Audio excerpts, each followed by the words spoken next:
बिस्मिल्लाहिर्रहमानिर्रहीम अस्सलाम वालेकुम। वेख रहे हो तुसी अपना सुर्खियां चैनल ते मैं तुहाडा मेजबान शान भरावां ते रोजाना दी नवीं तो अच्छी वीडियो लैके हाज़र हो। विद उम्मीद करना इंशाअल्लाह भरावां नूं वीडियो पसंद आउंदी है। लाइक भी कर दिओ, शेयर भी कर दिओ।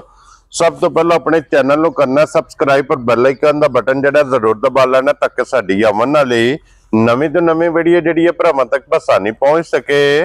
वीडियो जी बनाने लगे वीडियो इस तरह है भाई इमरान चीमे की वीडियो बस सिलसिलावार वीडियो तुसीं वेखदे पे कि इस डेरे की वीडियो अपलोड होंदी पई है। बाकी वीडियो का एड्रैस है कि जिला तहसील जनाब गुजरात है और पिंड जिहड़ा जी इन्हां दा सारो की लोकेशन हर वीडियो च दसी दी। किसी भी भरा ना होवे गुजरात तो जिहड़ा रोड निकलदा सरगोदा रोड उस रोड के उत्ते आने तक 3 किलोमीटर ते इन्हां दा पिंड यही इन्हां दी लोकेशन है। बाकी जिहड़ी गलबात जिन्हां डंगरां दी और सारी इंशाल्लाह एक एक जाके तफसील जी है चीमा साहब को पूछ लांगे। नाल पूछ लेंगे कि किनियां ने झोटियां जड़ियां अज उन्हां वीडियो च लानियां ने। बाकी डंगर वेख लेने ने। अगली गलबात जी जेडे भरा नूं पसंद आवे नंबर इन्हां दा स्क्रीन ते होवेगा, राबता करके अपना सौदा जिहड़ा जी फाइनल कर लेना। ते बाकी अल्लाह पाक रखे खैर ते बिला तखीर जिहड़ा ना वीडियो करने जी शुरू। अस्सलाम वालेकुम। वालेकुम सलाम। की हाल है भाजी? ठीक ठाक हो? अल्लाह पाक दा शुक्र है। चीमा साहब तुसीं सुनाओ क्या शुक्र अल्लाह पाक दा अल्हम्दुलिल्लाह। सेहत तबीयत ठीक है? लो जी चीमा साहब आज दी वीडियो जे जोड़ी है ना जी जोड़ी है दो झोटियां ने दोवें इंशाल्लाह वहा लैने आ।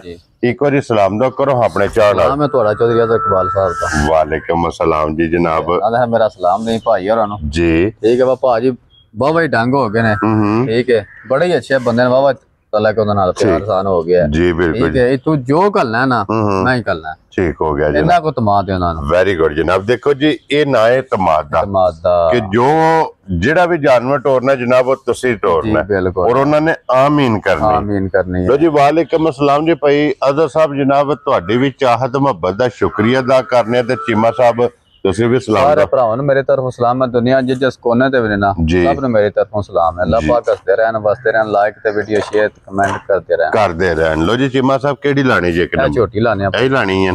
लो जी खोलो जी झोटी जेड़ी है ना नंबर 1 जेड़ी है ना बिलाल तकाए। लो जी फिर सब तो पहला सिंगी वेखनी ते उम्र वेखनी है। ठीक हो गया जनाब। ये पहलन है ना चौगी मुंह क्या बात है जनाब। पहलन और चार दंद माशाल्लाह जनाब। चौगी झोटी जे चौगी झोटी हो के हाइट वेल और फिर लाम वेखना झोटी दा कि लाम कितना वेल कितनी है जनाब झोटी दी। इहदे मगर बच्चा की जे? मगर इहदे कट्टी जे। मगर इहदे जनाब कट्टी और चीमा साहब आज किनमा दिन जे नसोए भाईजान मैला शाला साफ हो गई। लो जी सुवे तरह मुकम्मल मैला शाला सट के जनाब दूध ते ये झोटी लग गई है। इत्थे जनाब सिंगी ते फिर अखां वेखनियां ने दोवे सफेद चिट्टियां और छल्ले वालियां। ते चीमा साहब की दूध इस टाइम कर दी बकती वाला भाईजान तुहाडे अकाउंट च रुपया स्टाल है ना एक मेरे कार हफ्ता पूरा चौक खड़न। ठीक है 10 किलो झोटी मेरे दूध दे ते मेरे रुपये लेने ला। क्या बात है जनाब। लो जी 3 थाने चोने ने 3 थाने चो के 10 किलो पानी यार जिस भरा दा दिल करदा आके अपने जनाब तसल्ली करे। ते बाकी फिर लिबास दा रंग थन हाइट वेल झोटी थोड़ी जी ना भाल कर गई है जी। ठीक है पहले झोटी लो कर दे बड़ी चंगी हुंदी है जनाब। ठीक हो गया और भाल ते फिर ला छड़नी सुनना सवेरे शाम अल्हम्दुलिल्लाह के जी बिल्कुल जनाब। लो जी 10 किलो जी बिल्कुल जनाब 10 किलो इहदे कोले इस टाइम वक्ती जनाब जिस भरा दा दिल करदा जे आके अपने तसल्ली करे। बाकी झोटी दी तसल्ली जनाब कैमरे दी अख ना भरावां ने आप कर लई है। चीमा साहब की ना रख दे झोटी दा? भाईजान जिकन दी झोटी है झोटी जी हाँ जी जी बिल्कुल जनाब। वालेकुम सलाम।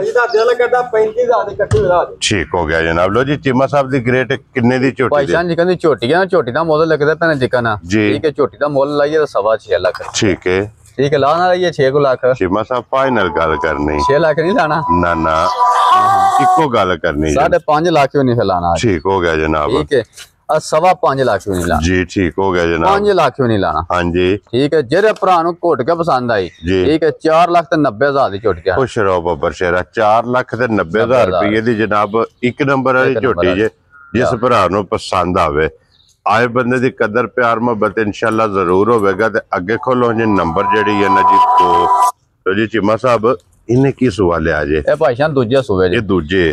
ठीक हो गया जनाब। लो जी एक नंबर वाली ਇਹ ਝੋਟੀ ਪਹਿਲਾਂ ਨੇ ਤੇ 2 ਨੰਬਰ ਵਾਲੀ ਝੋਟੀ ਦੂਜਣ ਜਾ ਔਰ ਚਿੱਟਾ ਨਿਸ਼ਾਨ ਚੰਗੀਆਂ ਵਾਲੀ ਡੱਬ ਜਿਹੜਾ ਹੈ ਨਾ ਦੋਵਾਂ ਸਾਈਡਾਂ ਤੇ ਜਨਾਬ ਝੋਟੀ ਦੇ ਮੌਜੂਦ ਹੈ। ਅੱਖਾਂ ਦੋਵੇਂ ਇੱਕੋ ਜਿਹੀਆਂ ਨੇ ਜਾ ਸਿੰਗੀ ਔਰ ਵਜੂਦ ਜਾ ਔਰ ਫਿਰ ਅੱਡੀਆਂ ਕੱਚ ਦੀਆਂ ਹੋਣਗੀਆਂ ਜਨਾਬ। ਔਰ ਚੀਮਾ ਸਾਹਿਬ ਬੱਚਾ ਕੀ ਸੁਭਾਅ ਮਗਰ ਵੀ ਕੱਟੀ ਜੇ ਲੋ ਜੀ ਮਗਰ ਇਹਦੇ ਵੀ ਕੱਟੀ ਜਨਾਬ। ਇਹ ਇਸ ਵੀਡੀਓ 'ਚ ਦੋਵਾਂ ਮਗਰ ਕੱਟੀਆਂ ਨੇ। ਔਰ ਚੀਮਾ ਸਾਹਿਬ ਇਹਨੂੰ ਅੱਜ ਕਿੰਮਤ ਦੇ ਨਸਲੇ ਭਾਈਸ਼ਾਨ ਮੈਂ ਸ਼ਾਇਦ ਸਾਫ਼ ਹੋ ਗਈ ਲੋ ਜੀ ਦੋਵੇਂ ਮੈਲੇ ਸੱਟ ਗਈਆਂ ਦੋਵੇਂ ਜਨਾਬ ਝੋਟੀਆਂ ਹੁਣ ਦੁੱਧ ਤੇ ਲੱਗੀਆਂ ਨੇ। ਜਿਸ ਵੇ ਭਰਾ ਖੜਨੀਆਂ ਨੇ ਜਾ ਕੇ ਇਹਨਾਂ ਨੂੰ ਕਿਲਾ ਬਣਾਣਾ ਜਾ ਬਿਲਕੁਲ ਔਰ ਇਹਨਾਂ ਵਸਣਾ ਔਰ ਚੀਮਾ ਸਾਹਿਬ ਕੀ ਦੁੱਧ ਇਸ ਟਾਈਮ ਝੋਟੀ ਚੱਲ ਭਾਈਸ਼ਾਨ ਜਿਹੜਾ ਭਰਾ ਦਿਲ ਕਰੇ ਦੁੱਧ 13 ਕਿਲੋ ਹੋਵੇਦਾ ਹੋ ਠੀਕ ਹੈ ਮੇਰੀ ਗਾਰੰਟੀ ਸਾਰੀ ਦੀ 11 ਕਿਲੋ ਦੀ ਹੋਵੇ। ਲੋ ਜੀ ਸਾਰੀ ਕੋਲੇ ਜਾ ਬਾਹਰ ਜਾ ਅਗਲੇ ਦੇ ਵੱਧ ਕਿਲੋ ਡੇਰ ਨਿਕਲੇ ਸਵਾਦ ਫੇਰ ਆਉਂਦਾ। ਲੋ ਜੀ ਪਹਿਲਣ ਕੋਲੇ 10 ਕਿਲੋ ਦੁੱਧ ਔਰ ਦੂਜਣ ਕੋਲੇ ਜਨਾਬ 11 ਕਿਲੋ। ਜਿਸ ਭਰਾ ਦਾ ਦਿਲ ਕਰਦਾ ਆ ਕੇ ਆਪਣੇ ਜਨਾਬ ਤਸੱਲੀ ਕਰੇ ਤੇ ਬਾਕੀ ਵੱਖੀ ਧੁੰਨੀ ਕੋਲੀ ਇਹ ਜਨਾਬ ਝੋਟੀ ਦੀ ਭਰਾਵਾਂ ਜ਼ਰਾ ਵੇਖਣੀ ਹੈ ਕਿ ਨਿਸ਼ਾਨ ਹੈ ਵੱਖੀ ਧੁੰਨੀ ਕੋਲੀ ਦਾ। ਔਰ ਚੀਮਾ ਸਾਹਿਬ ਕੀ ਨਾਂ ਰੱਖਦੇ ਇਸ ਝੋਟੀ ਦਾ? ਭਾਈਸ਼ਾਨ ਜਿਕਨ ਦੀ ਝੋਟੀ ਹੈ ਨਾ ਮੁੱਲ ਲਾ ਲਈ ਦਾ 5.5 ਲੱਖ ਚੋਖਾ ਕੋ ਨਹੀਂ ਹੈ। ਠੀਕ ਹੈ ਦੁੱਧੋਂ ਵੱਧਦੀ ਪਈ ਤਾਂ ਮੈਲਾ ਸ਼ਾਲਾ ਸਾਫ਼ ਹੋ ਗਿਆ ਨਾ ਹੁਣ। ਹਾਂਜੀ ਠੀਕ ਹੈ ਲੇਟ ਰਾਂ ਫਾਈਨਲ ਜੀ ਠੀਕ ਹੈ। ਜਿਹੜਾ ਭਰਾ ਨੂੰ ਘੁੱਟ ਕੇ ਪਸੰਦ ਆਈ 4.5 ਲੱਖ ਦੀ ਮੈਂ ਦੇ ਜਾ ਰਾਜ਼ੀ ਆ ਤੇਰੇ ਤੇ। ਲੋ ਜੀ 4 ਲੱਖ ਤੇ 50,000 ਇੱਕ ਨੰਬਰ ਵਾਲੀ 4,90,000 ਜੇ ਤੇ 2 ਨੰਬਰ ਵਾਲੀ ਜਨਾਬ 4 ਲੱਖ ਤੇ 50,000 ਕੱਟੀ ਇਹਦੀ ਵੀ ਵੇਖ ਲੈਣੀ ਹੈ ਜਨਾਬ। ਦੋਵਾਂ ਦੇ ਮਗਰ ਕੱਟੀਆਂ ਜੇ ਜਨਾਬ ਇਹ 2 ਝੋਟੀਆਂ ਜੇ ਦੋਵਾਂ ਝੋਟੀਆਂ ਦਾ ਮੁੱਲ ਲਾ ਛੜਿਆ। ਜਿਹੜੀ ਪਸੰਦ ਆਵੇ ਰਾਬਤਾ ਹੁਣ ਤੁਸੀਂ ਜਨਾਬ ਚੀਮਾ ਸਾਹਿਬ ਨਾਲ ਕਰ ਲੈਣਾ। ਬਾਕੀ ਅੱਲਾਹ ਪਾਕ ਰੱਖੇ ਖੈਰ। ਇਸੇ ਵੀਡੀਓ ਦੇ ਨਾਲ ਜਨਾਬ ਇਜਾਜ਼ਤ ਚਾਹਾਂਗੇ ਇਨਸ਼ਾਅੱਲਾ ਅਗਲੀ ਵੀਡੀਓ ਦੇ ਨਾਲ ਫਿਰ ਹਾਜ਼ਰ ਹੋਵਾਂਗੇ। ਚੀਮਾ ਸਾਹਿਬ ਨਾਰਾ ਜਨਾਬ ਮਾਰਨਾ ਜੀ ਪਾਕਿਸਤਾਨ ਜ਼ਿੰਦਾਬਾਦ, ਪਾਕ ਫੌਜ ਜ਼ਿੰਦਾਬਾਦ।